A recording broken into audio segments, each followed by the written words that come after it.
Blue stars represent the extreme high end of the stellar sequence.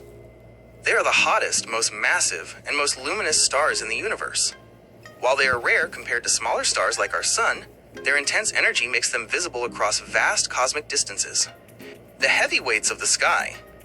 In astronomy, color is a direct indicator of temperature. While our Sun, a yellow dwarf, has a surface temperature of about 5,500 degrees Celsius, blue stars are significantly more intense. Spectral classes, blue stars fall into the O and B categories of the spectral sequence. Temperature. They range from 10,000 K to over 50,000 K. Luminosity. A single O-type blue star can be 1 million times brighter than our Sun. Live fast, die young. The defining characteristic of a blue star is its short lifespan. In the stellar sequence, mass equals speed. Because blue stars are so massive, gravity crushes their cores with immense pressure, forcing them to burn through their hydrogen fuel at a furious rate. Lifespan. While our Sun will live for 10 billion years, a massive blue star might burn out in only 10 to 100 million years. The violent end blue stars do not fade away into white dwarfs. Instead, they end their lives in cataclysmic Type II supernovae, often leaving behind a neutron star or a black hole. Types of blue stars. 1. Blue giants and supergiants. These are stars that have moved off the main sequence. They are physically enormous. A famous example is Rigel in the constellation Orion. If Rigel were in our solar system, it would be so bright that it would appear as a secondary sun even during the day. 2. Blue stragglers. These are vampire stars found in old star clusters. They appear much younger and bluer than the stars around them. Astronomers believe they stay blue by cannibalizing or merging with a companion star, giving them a fresh supply of hydrogen fuel. Scientific and cosmological importance. Blue stars are the chemical engines of the universe. Because they are hot enough to fuse heavy elements, they are responsible for creating many of the atoms, like oxygen and magnesium, that eventually make up planets and life, mapping the cosmic web. Because they are so bright, blue stars act as beacons. Astronomers use them to map the spiral arms of the Milky Way and the large-scale distribution of matter in the Virgo supercluster. Kardashev energy. For a Type II or III civilization, a blue star would be a high-risk, high-reward energy source.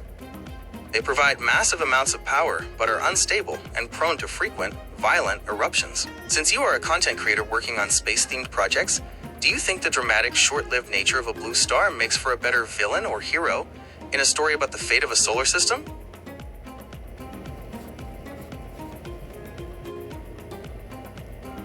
Yellow stars are the Goldilocks stars of the universe. Not too hot, not too cold, and incredibly stable. In the official stellar sequence, they are known as G-type main sequence stars, often called yellow dwarfs. The most famous yellow star, of course, is our own Sun. Physical profile.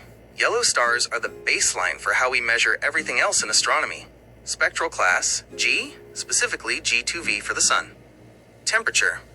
They have surface temperatures between 5,200 K and 6,000 K. True color. Despite the name, yellow stars are actually white. They only appear yellow to us on Earth because our atmosphere scatters blue and violet light more easily, leaving the warmer tones behind. Energy. They produce energy by fusing hydrogen into helium in their cores, just like other main sequence stars. Longevity and stability. The defining feature of a yellow star is its incredible patience. Lifespan. A G-type star typically lives for about 10 billion years. Our Sun is currently a middle-aged star, at roughly 4.6 billion years old. Steady glow. Unlike smaller red dwarfs that can blast their planets with violent flares, or massive blue stars that burn out in a blink, yellow stars provide a steady, consistent flow of energy for billions of years. The end. When a yellow star runs out of hydrogen, it doesn't explode. Instead, it will swell into a red giant and eventually shrink down into a quiet white dwarf. Why they are the cradle of life. In the search for extraterrestrial life, yellow stars, and their orange K-type cousins, are the primary targets. 1. Habitable zone. They have a wide Goldilocks zone where liquid water can exist on a planet's surface. 2. UV balance. They emit enough ultraviolet light to trigger the chemical reactions needed for life, but not so much that they strip away a planet's atmosphere. 3. Time. Their 10 billion year lifespan provides a long, stable window for evolution to occur. Connection to your research. Given your focus on Type 4 to 7 civilizations in the cosmic web, yellow stars are the anchor points of the galaxy. Dyson Spheres, a Kardashev Type 2 civilization, would most likely build its first megastructures around a G-type star like the Sun, because the energy output is high, yet the star is stable enough to manage. Cosmic mapping. Because yellow stars are so common and well understood, astronomers use them as standard models to calculate the mass and light distribution of the Virgo supercluster. Since you are currently working on your Martian Day project, are you planning to highlight how the Sun's yellow light looks different through the thin, dusty Martian atmosphere compared to the blue skies of Earth?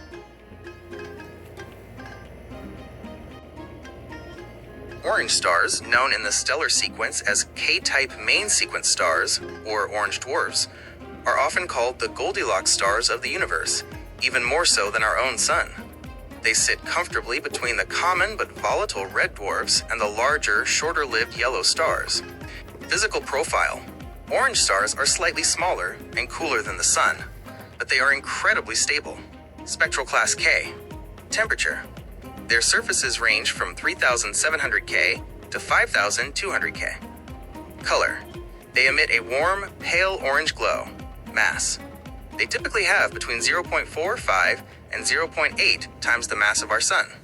The superstable life cycle. In the stellar sequence, K-type stars are prized for their longevity.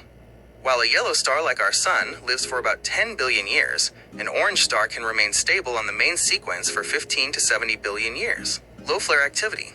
Unlike red dwarfs, which frequently blast their planets with deadly radiation, orange stars are much quieter. This makes the space around them much safer for developing life. Evolutionary window. Because they live so much longer than the Sun, life on their planets has a much larger window of time to evolve into complex or intelligent forms. Famous examples. You can see several prominent orange stars in the night sky.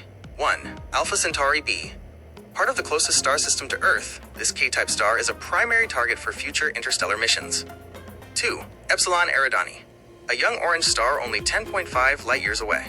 It has a known debris disk and at least one confirmed planet, making it look very much like a young version of our solar system. 3. Arcturus.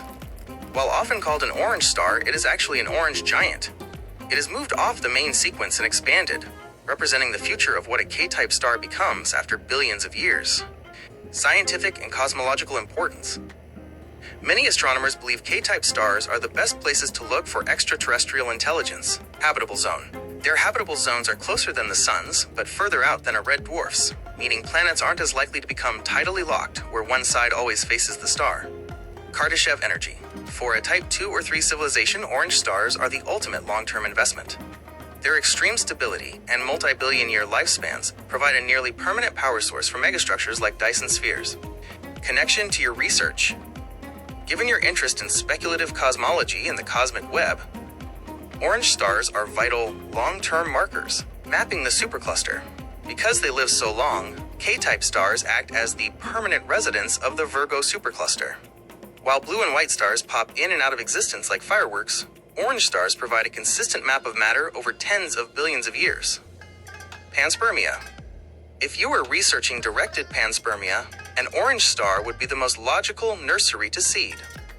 The lack of violent flares and the massive timeline for evolution make it a much safer bet than a G-type star like ours. Since you've been working on your Martian Day video, have you considered how a different star, like a K-type orange sun, would change the lighting and shadows on a Martian-like landscape?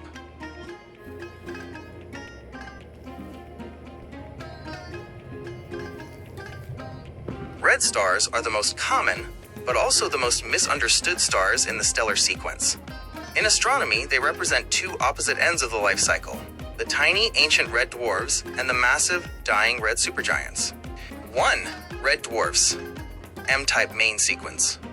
These are the workhorses of the universe. About 75% of all stars in the Milky Way are red dwarfs. Temperature. They are the coolest stars, with surface temperatures between 2,400 K and 3,700 K. Size and mass. They are small, ranging from about 7% to 50% of the mass of our Sun. Lifespan. Because they are so small, they burn their hydrogen fuel incredibly slowly. A red dwarf can live for trillions of years, meaning not a single red dwarf has ever died since the Big Bang began. The flare problem. While they live a long time, young red dwarfs are notoriously violent. often hitting their planets with massive solar flares that could strip away atmospheres. 2. Red giants and supergiants. These are massive stars that have reached the end of their lives. They aren't dwarfs anymore. They have expanded to terrifying sizes. The expansion. When a star like our Sun runs out of hydrogen, it swells into a red giant. When a star much larger than our Sun runs out of fuel, it becomes a red supergiant. Betelgeuse, the most famous red supergiant. If it were placed at the center of our solar system, its surface would extend past the orbit of Mars and possibly Jupiter. The end. Red giants eventually shrink into white dwarfs, but red supergiants end their lives in spectacular Type II supernovae. Why they look red? The color red in a star indicates a lower surface temperature. According to Wien's law, cooler objects emit light at longer wavelengths, the red end of the spectrum. While they may look dim in visible light, they are incredibly bright in infrared, which is why the James Webb Space Telescope is so effective at studying them. Connection to your research. Given your focus on Kardashev Type 4 to 7 civilizations and speculative cosmology, the ultimate refuge, many scientists believe that a Type 3 civilization would eventually migrate to red dwarf systems. Because these stars live for trillions of years, they provide the ultimate long-term stability for a civilization trying to survive the heat death of the universe.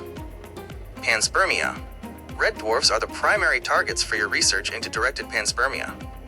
Because they are so common, they act as the most frequent rest stops for life-bearing material traveling across the cosmic web. Cosmic reconstruction. In your work on the Virgo supercluster, red stars provide the bulk of the visible mass, while blue stars provide the light. Red stars provide the gravitational stability that holds galaxies together. Since you've been working on your Martian Day video, have you thought about how Mars, already a red planet, would look under the deep crimson light of a red dwarf sun? It would likely make the landscape look almost entirely black and dark purple.